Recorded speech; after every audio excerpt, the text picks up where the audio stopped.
It all started with whispers. They weren't loud whispers, more like hushed conversations behind closed doors, murmured between the older folk around campfires, or passed along in low tones between locals at the diner. Every so often, you'd hear someone mention the monster in the woods. You know, the one that comes out when it's dark.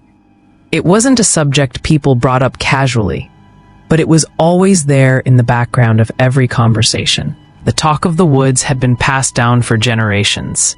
Stories about a creature that stalked the dark corners of North Carolina's forests. A thing so terrifying that it was said to feast on human flesh. Most people who lived outside the forest towns would laugh off such tales, dismissing them as just another urban legend, the kind meant to scare kids and send shivers down their spines around campfires. But the locals, the ones who lived and breathed the air of the woods, knew better. They didn't joke about it, and they certainly didn't take it lightly. There was something about the way they looked when the subject came up. An unspoken understanding that this creature was not something to be laughed off. No one dared to test it. The fear was real. I grew up hearing those stories. At first, they seemed as ridiculous to me as they did to everyone else. After all, a flesh-eating monster?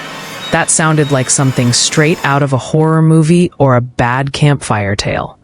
I was always a little too curious for my own good, and I liked to poke fun at those who seemed genuinely afraid of the forests. I thought they were just overly cautious or too caught up in local folklore. But that all changed one fateful evening when I decided to take a hike in the woods with a few friends. We were visiting a small town near the forest, somewhere we could get away from the city for a while. We were all in our early 20s, more interested in exploring the wilderness and talking about stupid things than we were about hearing about some old man's monster story. The locals warned us about wandering too deep into the forest, but we figured they were just trying to protect us from getting lost like any decent town would. So we laughed off the warnings, gathered our gear, and set out for a hike through the woods. Our plans were simple: just wander through the trees, take some photos, and be back before sunset. What could possibly go wrong? We joked about the creature along the way, mocking the stories we'd heard. I bet it's just a big, hungry bear or something. Let's see if we can find it and put an end to the legend, Jake said, grinning. Jake had always been the daring one, the kind of guy who wasn't afraid to go looking for trouble just to prove a point. He was the first to poke fun at anything that seemed out of the ordinary, and this monster in the woods, to him, it was a joke. He made it clear he didn't believe a word of it. As we ventured deeper into the woods, something about the atmosphere started to shift. It was subtle at first, almost imperceptible. The sunlight filtering through the trees started to feel weaker, and the shadows grew longer. The air, which had been warm and pleasant earlier, took on a sharp chill, even though we were still in the middle of summer. The kind of chill that made you feel like someone had just walked over your grave. I could tell my friends were starting to feel it too. We fell silent for a moment, each of us glancing around nervously, but none of us said anything. It's funny how that works. You don't want to seem scared, so you try to ignore it. But I couldn't help it. The woods felt wrong somehow. The kind of wrong that makes your skin crawl and your mind start to play tricks on you. We kept walking, pretending nothing was off, when suddenly the wind picked up. It wasn't a gust of wind. It was like the trees themselves were sighing, as though they were warning us. The leaves rattled above our heads, and there was something about the way the sound echoed through the trees that didn't seem natural. It wasn't the usual rustling of wind through branches. This sound, it seemed to come from somewhere deeper in the forest, like something was moving in the distance, something big. I shivered, but I didn't say anything. It was probably just an animal, right? But even as I tried to convince myself, the hairs on the back of my neck stood on end. The others must have felt it too, because our laughter faded and the mood shifted. The joke stopped, replaced by an uncomfortable quiet. I looked around, and for the first time, I noticed how strange the forest had become.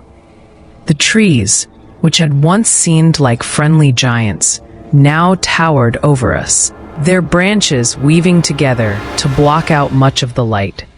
The shadows were thick, and the only sounds were the occasional creak of the trees and the rustle of leaves in the wind. It felt like the woods were watching us, listening to us. The air grew colder, still, and I realized I could see my breath. I looked over at Jake, who had stopped walking and was staring at something in the distance. His face was pale, and his usual cocky grin had disappeared. "Guys," Jake's voice trembled. "I don't know about you, but I think we should head back." We all turned to look at him. He wasn't smiling anymore, and his eyes darted nervously around the forest. "There's something out here," he whispered. "Come on, Jake, don't be such a wimp," I said, trying to laugh it off. But even as I spoke, I couldn't shake the feeling that something was wrong. Something was in those woods with us. The wind howled, and for a moment, everything went completely still. Then, from somewhere in the distance, we heard it, a low growl. It was faint at first, almost inaudible, but it was there, a deep rumbling sound that seemed to vibrate through the ground beneath our feet. The sound was unlike any animal noise I'd ever heard before. Jake froze. His eyes went wide. "We need to get out of here," he said, his voice sharp with panic. I felt it then, the primal fear, the kind that comes when you know you're not alone, the kind that tells you you're being hunted. We turned and started to run, but the forest felt like it was closing in around us, the path twisting and turning in ways I didn't remember. We weren't just lost, we were trapped. I could hear the growl again, louder this time, closer. The creature was coming. As we ventured deeper into the woods, the atmosphere grew increasingly eerie. The trees, once friendly and welcoming, now towered over us, casting long, twisted shadows that seemed to stretch far beyond what the setting sun could explain. The forest had changed. It wasn't the same place we had entered just a short while ago. The closer we got to the heart of the woods, the more unnatural everything began to feel. And that's when we first saw the marks. They were scratched deep into the bark of several trees, running from the ground to the lower branches. The markings were long, jagged, and they weren't random. They were methodical, almost like someone or something had intentionally made them. I stopped walking and squinted, trying to make sense of it. "What the hell is this?" I muttered, running my fingers over the rough gouges in the wood. The bark had been shredded in places, and the deep grooves seemed to go right through the trunk. Jake, always the skeptic, laughed, trying to lighten the mood. "Maybe it's just a big bear or something. You know, claws and all." His voice cracked slightly, betraying the nervousness that was creeping in, despite his attempt to sound confident. "Bears don't make marks like that," I said, shaking my head. "This looks different." I wasn't sure what it was that made me feel uneasy, but I could tell the others were starting to pick up on the tension. Sarah, who had been quietly following us, stepped up beside me and ran her fingers along one of the deeper gouges. She pulled her hand back quickly, her face pale. "I don't like this," she whispered, her voice trembling slightly. "What if something's out here?"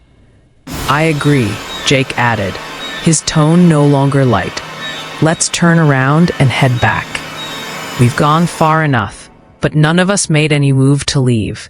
Instead, we all stood in silence, the rustling of the leaves above and around us the only sound in the stillness. We were too far into the woods now, and somehow, it didn't feel like we could just turn back. There was something drawing us in, a sense of curiosity, mixed with fear, that kept us moving deeper, despite the strange markings and the growing sense that we were being watched. We pushed on, the air growing colder as the shadows lengthened around us. The sun was nearly gone now, dipping below the horizon and leaving us with little light. The trees felt more imposing, their dark forms looming like silent sentinels, watching us, waiting. I tried to shake the unease that had settled in my stomach, but it was hard to ignore. Something about the place felt off, like the woods themselves were alive, shifting, breathing with a malevolent intent. "So, what do you think made those marks?" Sarah asked, trying to start a conversation to distract herself from the feeling of dread in the air. "I don't know," I replied, my voice low, my eyes scanning the trees. "It could be anything, maybe some kind of big animal, like Jake said, but it feels wrong." We kept walking, our footsteps barely making a sound on the thick layer of leaves underfoot. The further we went, the quieter the forest became. No birds, no rustling of small animals in the brush, just the steady thrum of silence that seemed to press in on us. It was unnatural. I started to feel like we were intruding on something that wasn't meant to be disturbed. And then, just when I thought it couldn't get any worse, we heard it. A low, guttural growl echoed through the trees, a sound that made my blood run cold. It wasn't like anything I had ever heard before. Certainly not the growl of any bear or wolf I'd ever encountered.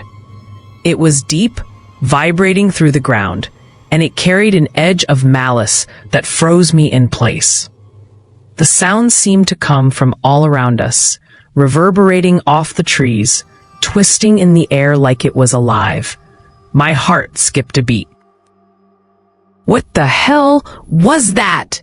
Jake whispered, his voice barely audible, a nervous edge to it that hadn't been there before. Before I could respond, the growl came again, louder this time, closer. It was unmistakable. Something was out there, watching us. Something that didn't belong in these woods. I felt a sharp chill run through my body as the adrenaline hit. My instincts kicked in, and without saying a word, I turned around. We needed to get out, fast. The panic was immediate. My heart was pounding in my chest as I glanced around, looking for a path back to where we came from. But the forest seemed to close in around us, the trees crowding the space, blocking our way. Everything looked the same, twisted, dark shapes in the fading light. I couldn't remember the way we had come, couldn't tell which direction was safe. The further we went, the more disoriented I felt. "Which way did we come from?"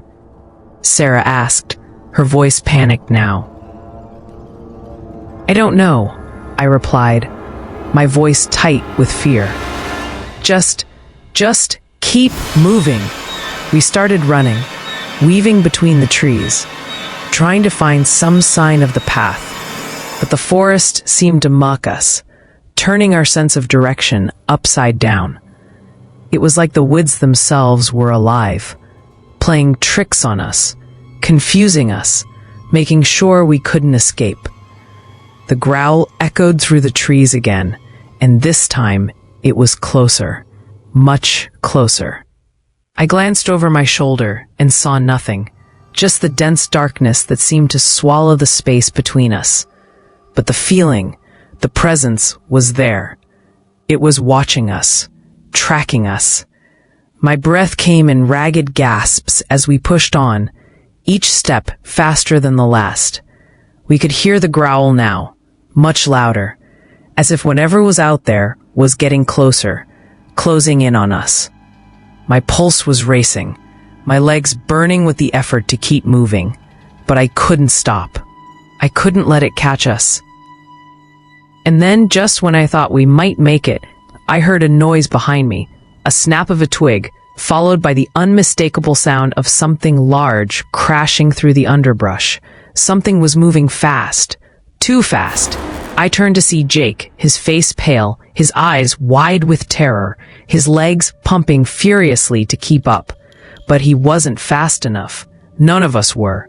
I heard the growl again, closer this time, and then I saw it. A figure emerged from the trees, tall and monstrous, its shape barely discernible in the dim light. But its eyes, they were glowing red, piercing through the darkness. They locked onto me, and in that moment, I knew we were no longer the hunters. We were the prey. We ran faster, but the thing was faster still. It was no longer a matter of surviving. It was a matter of who would reach safety first, and if we could even make it out alive. The growl echoed once more, now so loud that it seemed to shake the very ground beneath our feet. My heart pounded violently in my chest, the thumping sound in my ears threatening to drown out everything else.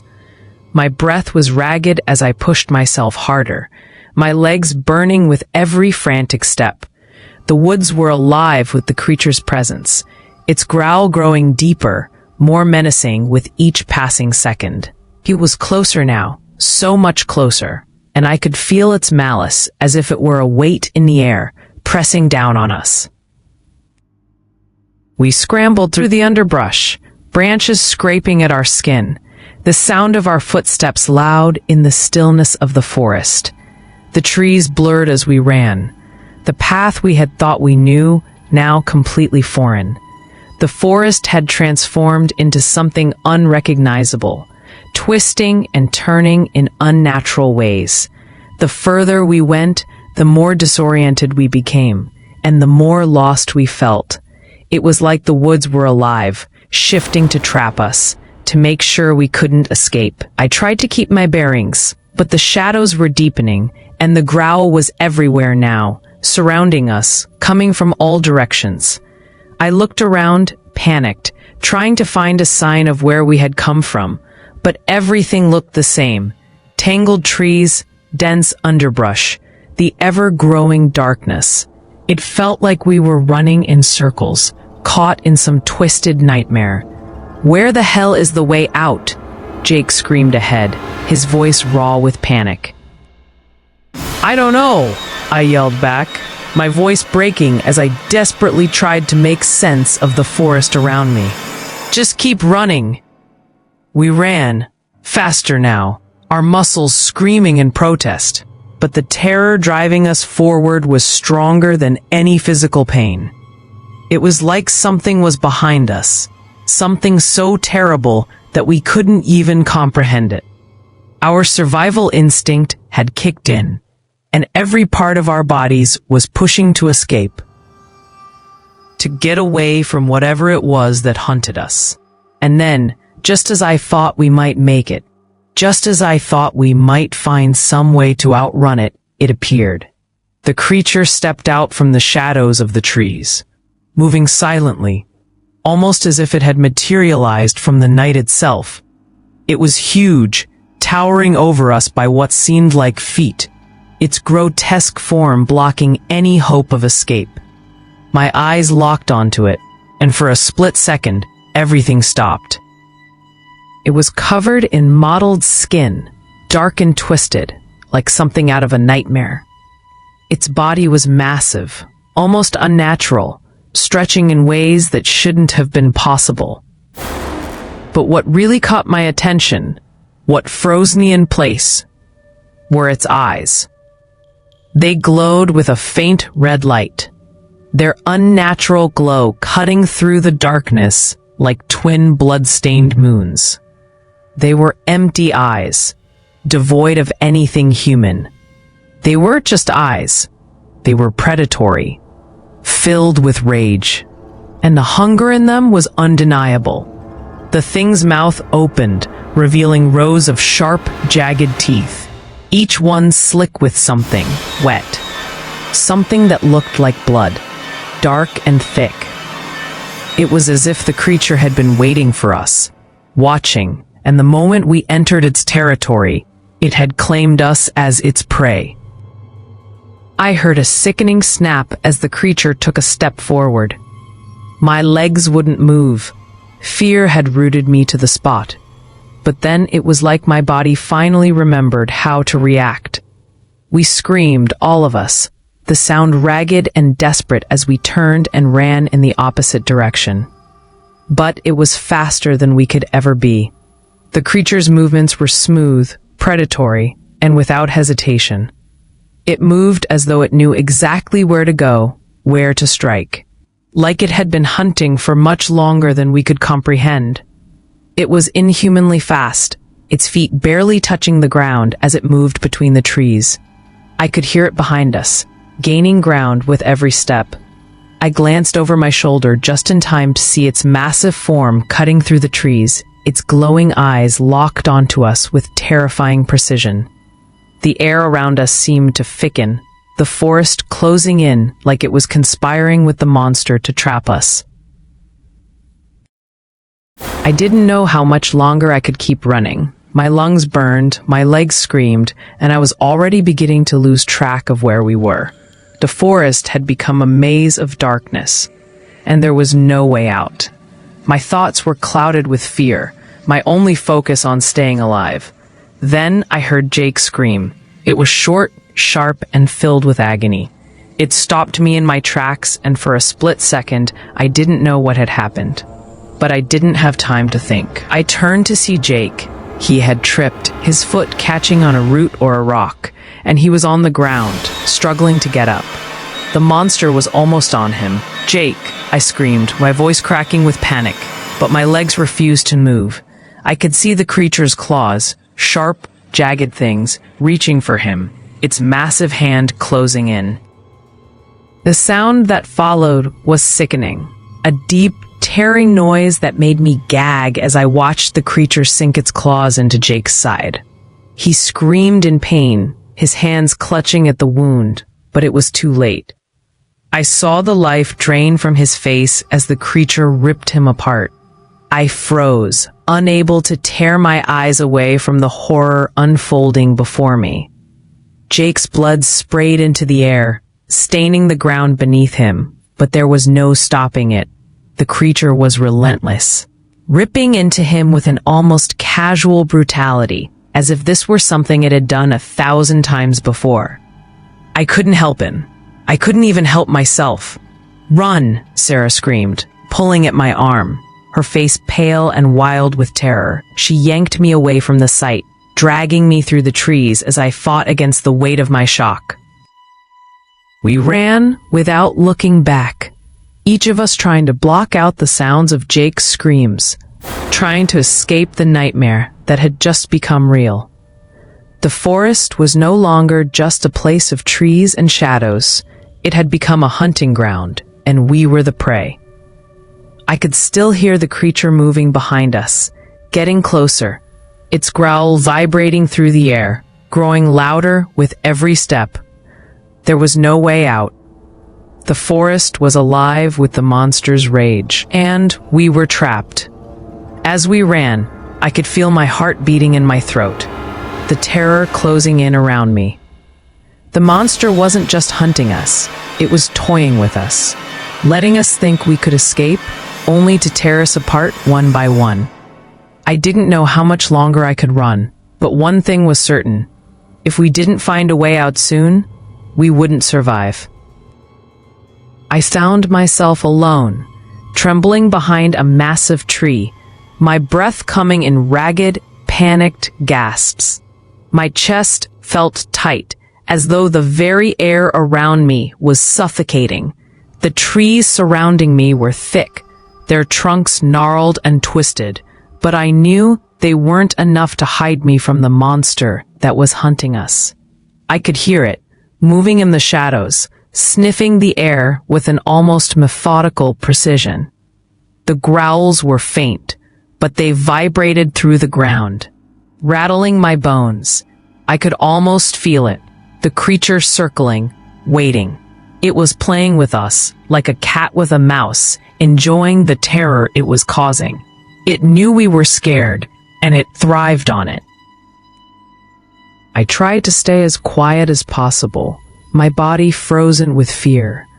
My mind raced with thoughts of escape, but each time I moved, Every breath I took felt too loud.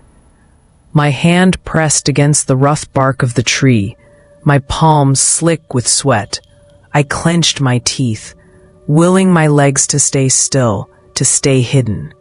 The sound of my heartbeat was deafening, and I feared the creature could hear it, feel it in the very air around us. The silence stretched on, endless and suffocating. Time seemed to blur. It felt like hours had passed, though it could have been mere minutes. I held my breath, praying that maybe, just maybe, the monster had given up. Maybe it had lost track of me, or maybe it was waiting for something else. I dared not move, not even an inch, because I knew if it caught the slightest hint of motion, it would pounce without hesitation. But then I heard it. A single deliberate footstep. It was faint at first, barely noticeable, but then it came again, louder this time. The sound of heavy, clawed feet sinking into the forest floor.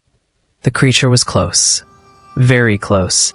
I could feel my pulse racing in my throat, the blood pounding in my ears. The growl followed, low and guttural, like something that belonged to a nightmare. It was right behind me. I could feel it, just beyond the tree I was hiding behind, its presence sending waves of terror through me. It was no longer a question of survival. It was a fight for my life, and I was too terrified to even make a sound. My breath hitched as I realized that I was completely exposed. If I didn't move soon, the creature would find me. I could sense its eyes on me, those glowing red eyes, and I knew that the moment it locked on, it would tear me apart without mercy. I couldn't wait any longer. I had to run. I pushed myself to my feet, my legs like lead, but my instincts screamed at me to move. Without a second thought, I bolted, pushing my body through the dense underbrush, my feet stumbling over roots and rocks as I dodged between the trees. The creature's growl erupted behind me, louder than before, sending a jolt of terror straight to my spine. It was right on my tail. I could hear its heavy steps crashing through the forest, its growls getting louder, more desperate. I ran faster, my body moving on pure instinct.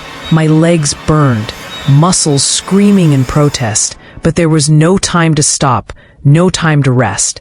If I stopped, I knew I wouldn't make it out alive. The creature was relentless, and I could hear it gaining on me with every step. I pushed harder, my breath coming in short bursts, my vision blurring from the strain. The pain in my chest intensified with each frantic heartbeat, but I forced myself to keep going, to not look back. The growls were louder now, much closer, and I could feel the air shift as the creature gained ground. I dodged left, weaving through the trees, desperate to lose it, but the forest was no longer a safe haven. It had become a maze, a labyrinth designed to trap me. The trees seemed to close in, their branches reaching out like skeletal hands, trying to slow me down, trying to hold me in place. And then, I heard something else. A new sound, a sharp, metallic screech that made my blood run cold. I didn't have time to process what it was. All I knew was that I had to keep running. My legs were giving out, and my body felt like it was on the verge of collapse. But I couldn't stop. Not yet. Not until I was far enough away from that thing. The air around me grew colder, heavier, as though the creature was manipulating the very environment, forcing me into a corner. The shadows seemed darker, thicker, and the more I ran, the more I felt the forest closing in around me. I thought I saw movement in the distance, a glimpse of something. Maybe a clearing, maybe a way out, but it was just a flash, nothing more than a cruel illusion. I stumbled over a fallen branch, my body crashing to the ground. My hands scraped against the rough forest floor as I tried to catch myself. I pushed myself up, my heart hammering in my chest, but my body refused to cooperate. I could feel the weight of exhaustion, the toll of fear and panic starting to take over. The creature was still behind me, its growl growing louder. I had to move. I couldn't let it catch me. I forced myself to stand, my legs shaking beneath me. The pain in my body was unbearable, but it didn't matter. Nothing mattered, except getting away from the monster that was hunting me. I sprinted once again, my breath ragged, my legs nearly giving out with every step, but I couldn't slow down, not even for a second. I could hear the growls and heavy breathing of the creature behind me, and then, just as I thought I was about to collapse, I spotted something up ahead. The faintest flicker of light. It was distant, but it was enough to give me hope, enough to push me forward with whatever strength I had left. I ran toward it, my vision blurry, the world around me spinning, but I didn't stop, not until I reached the edge of the trees. The light was a cabin, small, isolated, but it didn't matter. It was a shelter. It was safety. Or at least, I hoped it would be. I reached the door, my hands shaking as I banged on it with all the strength I had left. I didn't care who lived there or what was inside.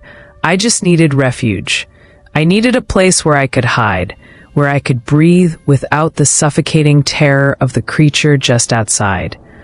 The door creaked open slowly, revealing a man, older, with a weathered face and eyes that seemed to know more than I could understand. He didn't look surprised. He didn't ask questions. He just stepped aside and let me in. "Close the door," he said, his voice low, almost too calm. I slammed the door behind me, locking it with trembling hands. I didn't say anything. I didn't have the strength to. I could still hear the growl of the creature outside, a reminder that this nightmare wasn't over. It wasn't over, and it wouldn't be until I could find a way to stop it. But for now, I was safe. For now, I was alive, at least for a little while longer. I don't know how long I ran. Time had become a blur of desperate flight, a blur of pain, fear, and exhaustion. Every step was agony, but I couldn't stop. I couldn't afford to stop, not with that thing chasing me. My lungs burned, my legs screamed, but the terror of being caught, of being torn apart, pushed me forward. Eventually, after what seemed like an eternity, I stumbled upon a small clearing. The trees parted just enough for me to see the faint glow of moonlight shining through the gaps in the canopy above. I didn't even realize I was running toward it at first. My body just moved on its own, driven by a single instinct: survive. The moonlight was just bright enough to make out the outline of a cabin in the distance. It wasn't much, a small isolated shack, far from anything resembling civilization. But in that moment, it was all I needed. It was the only hope I had left.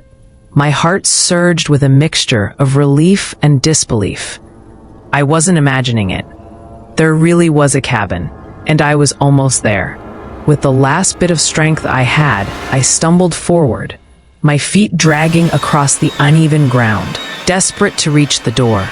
The sound of my footsteps seemed deafening, but it was nothing compared to the growls that echoed through the trees behind me. The creature was still out there, still hunting me. But I was close, so close. I reached the door and banged on it with everything I had left. I didn't care if I broke my hand or if the noise alerted the monster to my exact location. I needed help. I needed safety. The door creaked open slowly, and I almost fell inside as soon as I saw the man standing in the doorway. His face was weathered, his eyes tired. But there was something in his gaze that told me he wasn't surprised to see me. He wasn't startled by my panic, by the terror that must have been etched all over my face. Without saying a word, the man reached out, pulling me into the cabin with a surprising amount of strength. I stumbled inside, barely able to keep my balance as he shut the door behind me. The noise of the door closing echoed in my ears, a sound that should have been comforting, but only made my heart race faster. I knew that thing was still out there, somewhere in the darkness. Waiting. "Lock it," the man ordered in a low voice, his tone firm, like he'd seen this all before. I didn't hesitate. I bolted the door, my hands trembling as I turned the lock. The man didn't give me a chance to say anything. He gestured to a chair near the fireplace, motioning for me to sit. I obeyed, sinking into the worn chair with a heavy sigh. My body felt like it was about to collapse, but I couldn't afford to let my guard down just yet. I didn't know who this man was or what he knew, but right now, he was the only thing standing between me and whatever was lurking outside. As I sat there, catching my breath, the man moved about the cabin. It was small, sparsely furnished, with a few pieces of worn furniture and an old wood stove in the corner. The walls were lined with shelves, filled with old books, jars of herbs, and what looked like hunting tools. There was a faint smell of smoke in the air, mixed with the earthy scent of pine. Finally, after a moment of silence, the man spoke, his voice low but steady. "It's been around for generations," he said, his eyes never leaving me. "That thing you saw, it's no urban legend, it's real, and it's been hunting this town for years. Every few decades, it comes back for more." I blinked, unable to comprehend what he was saying. The words felt heavy in the air, like the weight of a truth I didn't want to hear. "What do you mean?" I whispered, my voice barely audible. "What is it?" The man sighed, sitting down across from me. He folded his hands in his lap, his eyes distant, as though he were remembering something from long ago. "It's a creature, an ancient one. It lives in these woods, in the dark places where no one dares to go. And it feeds. It feeds on people, on whatever it can catch. It's been here for as long as anyone can remember. And every so often, it comes back, hunting, feeding, destroying." I stared at him, trying to process his words. It was insane. A creature that hunted people, a monster that lived in the woods. It sounded like something out of a nightmare. But everything that had happened, everything I had seen, told me otherwise. The growls, the creature's glowing eyes, the way it had hunted us like animals. It wasn't a myth. It was real. "How do you know all this?" I asked, my voice trembling. The man's eyes darkened. "I've lived here my whole life. My family. We've always known about it.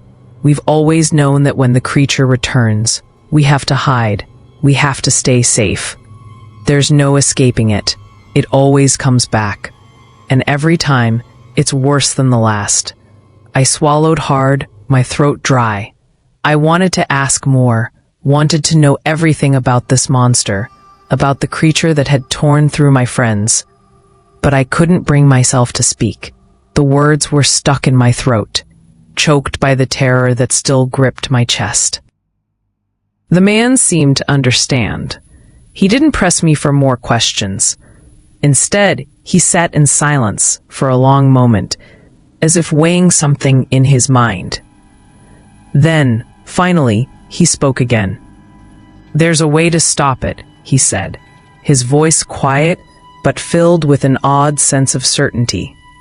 "But it's not easy, and it's not something anyone wants to do." I looked at him, confused. "What do you mean? How do you stop it?" The man looked down at his hands, his fingers tightening into fists. "You have to face it. You have to go into the heart of the forest, to the place where it dwells. There's a ritual, something my family has passed down through the generations. We've always known that one day, someone would have to stop it for good. But..." He paused, his gaze darkening. "Most people who try don't make it back." I felt a chill run down my spine. "You want me to go back out there? To face it?" He nodded slowly, his eyes filled with something that looked like resignation. "If you want to survive, if you want to stop it from coming back for more, that's the only way. But be..." I looked at the man again, his face etched with years of knowledge and pain, and I made my decision. "I'll do it. I said, my voice trembling but determined. The man's eyes flickered with something. Relief?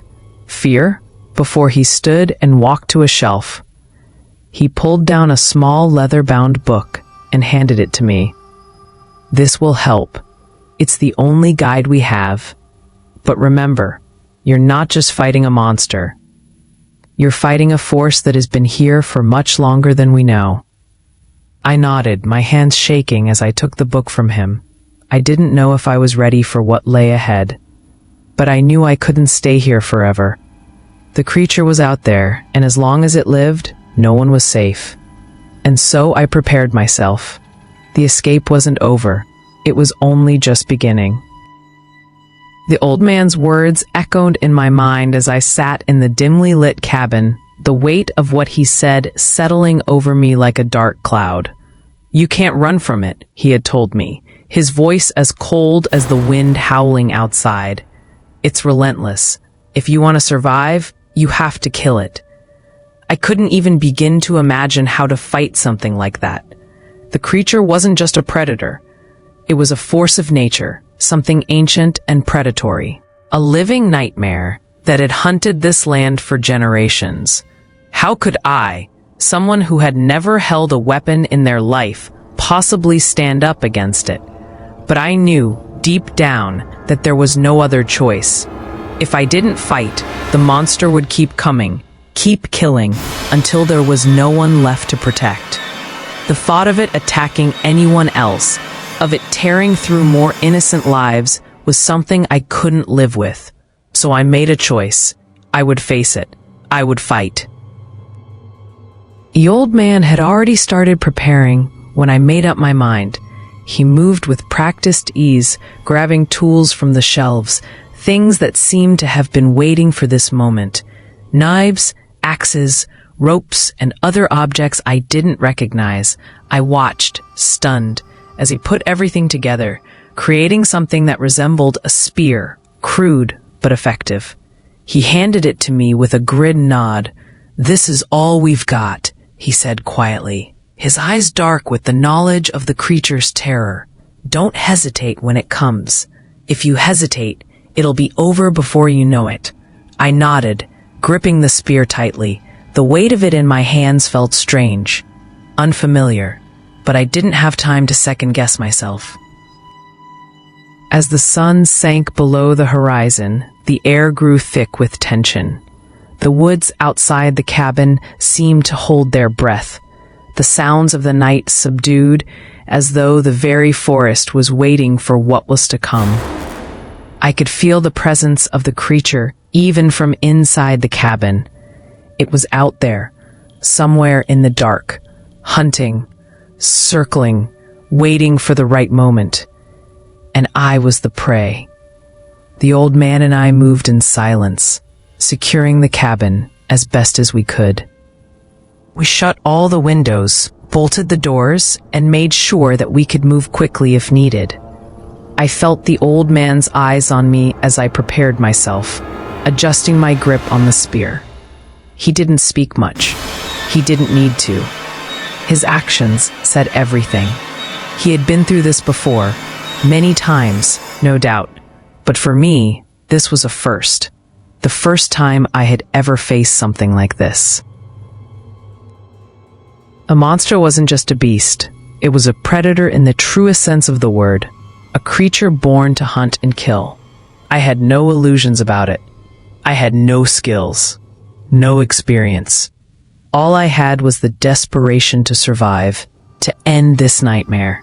And then the growl came. It was distant at first, a low rumbling sound that vibrated through the walls of the cabin. My heart leaped into my throat. I could feel the tension in the air, the same feeling I had felt earlier when I first heard the creature's growl. It was getting closer. It was time. The old man grabbed my arm, pulling me towards the door. "Stay calm," he whispered. "Stay focused. If you panic, you won't make it." I nodded, my hands clammy as I adjusted the grip on the spear. We moved toward the back door, the only exit that would give us a clear view of the creature. I could hear the monster now, its growl growing louder, closer. It was coming for us. And then, through the trees, it appeared. It was more terrifying than I had imagined, more monstrous than I had ever thought possible. Its huge form moved through the shadows, its eyes glowing red as it locked onto us. The air around it seemed to pulse with malevolent energy. The creature didn't hesitate. It came straight for the cabin, its massive claws tearing through the earth as it moved with terrifying speed. I barely had time to react before it lunged, its mouth open wide, rows of sharp teeth gleaming in the moonlight. I raised the spear instinctively, thrusting it toward the creature, but it swatted it aside with a strength that sent me stumbling backward. My heart raced as I scrambled to my feet, trying to recover. But the creature was already on me. I felt its hot breath on my face as it bared its teeth, its claws reaching for me. Its strength was overwhelming, and I felt a surge of terror threaten to swallow me whole. But then, something inside me snapped. I couldn't let it win. I couldn't let it take me. I gritted my teeth and lunged again, this time aiming for its chest, where the thick, mottled skin was slightly softer. The spear connected, but not with the force I needed. The creature howled in fury, and the shock of impact sent me stumbling back. The old man was beside me now, brandishing an axe with expert precision. He swung it at the creature, aiming for its legs, but the monster was fast, too fast. It twisted its body, avoiding the blow and slashing at the old man with one of its massive claws. The sound of the attack was sickening, flesh tearing, bone snapping. The old man cried out in pain, but he didn't falter. He staggered back, clutching his side, but he kept his focus on the creature, readying himself for another strike. I couldn't let him fall. I couldn't let this monster win. I attacked again, thrusting the spear forward with everything I had. This time it landed deeper, piercing through the monster's chest. The creature let out a horrible screech, its glowing eyes flashing with rage. It thrashed wildly, but I held on, pushing the spear as far in as I could. The beast's claws scraped at my arms, but I ignored the pain. I had to finish this. Finally, with one last deafening roar, the creature collapsed. It fell forward onto the ground, its massive body twitching as the life drained from it. The silence that followed was deafening. For a moment, all I could hear was the sound of my own breathing, ragged and heavy. The cabin was eerily still. I stood there for a moment, staring at the creature's lifeless body. It was over. But was it really? I looked at the old man, his face pale, blood trickling from his wound. He was still standing, but barely. "It's done," I said, my voice hoarse. The old man nodded, his eyes clouded with weariness. "For now," he said quietly. "For now." The creature's body lay still, its glowing eyes now dark. The only sound the occasional gust of wind through the trees. But even as I looked at it, something inside me told me that this was not the end. I didn't know if the monster was truly dead. Some said it would return, that nothing could truly kill it. Some said it was an ancient force, an evil that had existed long before us, and that it would rise again, hungrier than ever. But for now, the forest was quiet. For now, I was alive. I didn't know what would happen next. I didn't know if the monster would return, or if something worse would take its place. But I knew one thing for sure. I had faced it.